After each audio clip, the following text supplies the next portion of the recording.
मेरे मोहतरम बुजुर्गों और दोस्तों, अल्लाह रब्बुल इज़्ज़त ने कुरान मजीद के अंदर इरशाद फरमाया, या अय्युहल्लज़ीना आमनु ज़कुरुल्लाह ज़िक्रन कसीरा। ए ईमान वालों, अल्लाह का जिक्र कसरत से किया करो। हुज़ूर पाक सल्लल्लाहु अलैहि वसल्लम से पूछा गया कि सबसे अफजल अमल कौन सा है, तो हुज़ूर पाक सल्लल्लाहु अलैहि वसल्लम ने फरमाया, अन यकून लिसानुका रत्बन बिज़िक्रिल्लाह, कि तुम्हारी ज़ुबान हर वक्त अल्लाह ताला के ज़िक्र से तर रहे।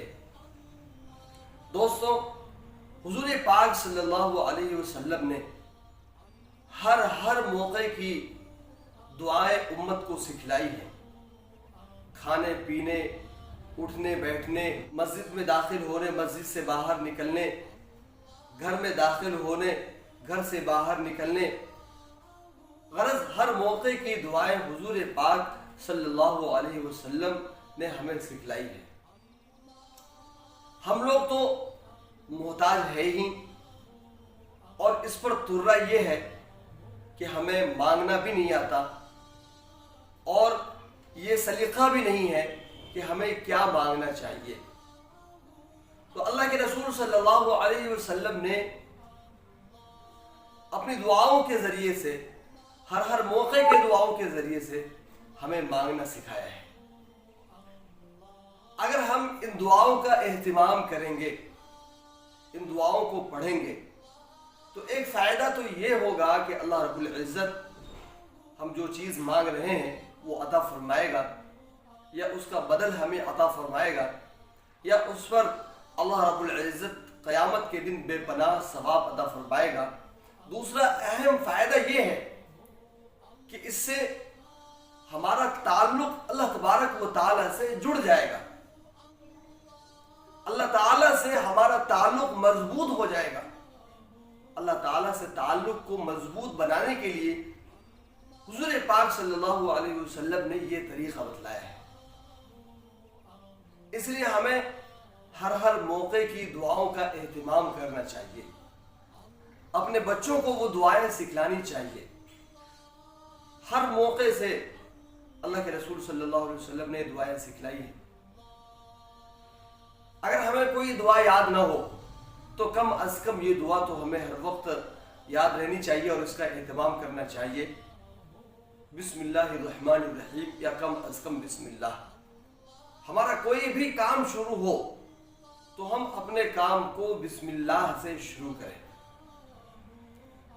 इसमें अल्लाह तबारक व तआला का जिक्र भी है, जिसका हुक्म अल्लाह तबारक व तआला ने कुरान मजीद के अंदर इरशाद फरमाया है कि या अय्युहल्लज़ीना आमनु ज़कुरुल्लाह ज़िक्रन कसीरा। ऐ ईमान वालों, अल्लाह ताला का जिक्र कसरत से किया करो। अल्लाह ताला का जिक्र ये इंसान को गुनाहों से, मासियत से बचाता है।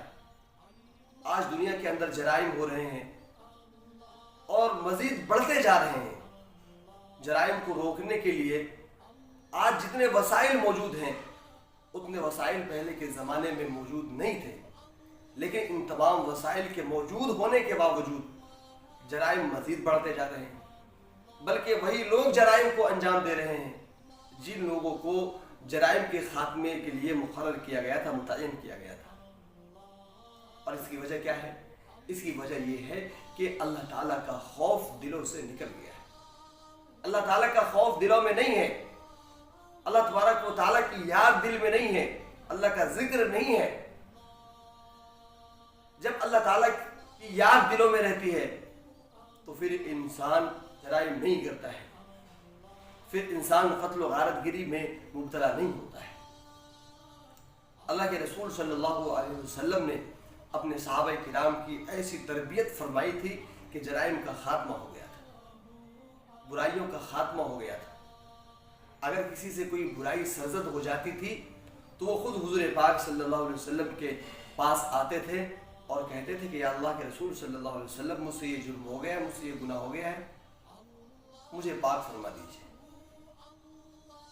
आप तसव्वुर कीजिए कि इंसान किसी को ये कहे कि मुझसे ये गुनाह हो गया है और इसकी सज़ा जो مقرر ہے شریعت میں وہ مجھ پر جاری فرما دیجیے، خصوصی طور پر جب سزا جو ہے زنا کی سزا ہو۔ تو صحابہ کرام رضوان اللہ تعالی مجمعین کی ایسی تربیت حضور پاک صلی اللہ علیہ وسلم نے فرمائی تھی کہ وہ خود حضور پاک صلی اللہ علیہ وسلم کے پاس آ کر کے اگر ان میں سے کسی سے کوئی گناہ سرزد ہو جاتا تھا تو وہ اپنے گناہوں کی معافی تلافی کرا لیتے تھے اور اپنے اوپر حد جاری کر لیا کرتے تھے۔ یہ جو جذبہ پیدا کیا تھا حضور پاک صلی اللہ علیہ وسلم نے تربیت کے ذریعے سے، اللہ تعالیٰ کا خوف دلوں میں بٹھا دیا تھا، اللہ تعالیٰ کی یاد دلوں میں بٹھا دی تھی، ان کا ایمان ہر وقت مستحضر رہتا تھا، ہر وقت اللہ تعالیٰ کی یاد ان کے دلوں میں رہتی تھی، اس لیے سے وہ اللہ تعالیٰ کے حکموں کو بجا لاتے تھے اور جرائم سے اجتناب کیا کرتے تھے، جرائم سے بچتے تھے۔ تو یہ جو دعائیں ہیں صبح و شام کی، اٹھنے بیٹھنے کی، کھانے پینے کی، سونے جاگنے کی، یہ جو کے اہتمام سے اللہ تعالیٰ سے تعلق مضبوط ہوگا، تعلق مع اللہ مضبوط ہوگا۔ اس تعلق مع اللہ کو مضبوط کرنے کے لیے ان دعاؤں کا خاص طور پر اہتمام کرنا چاہیے۔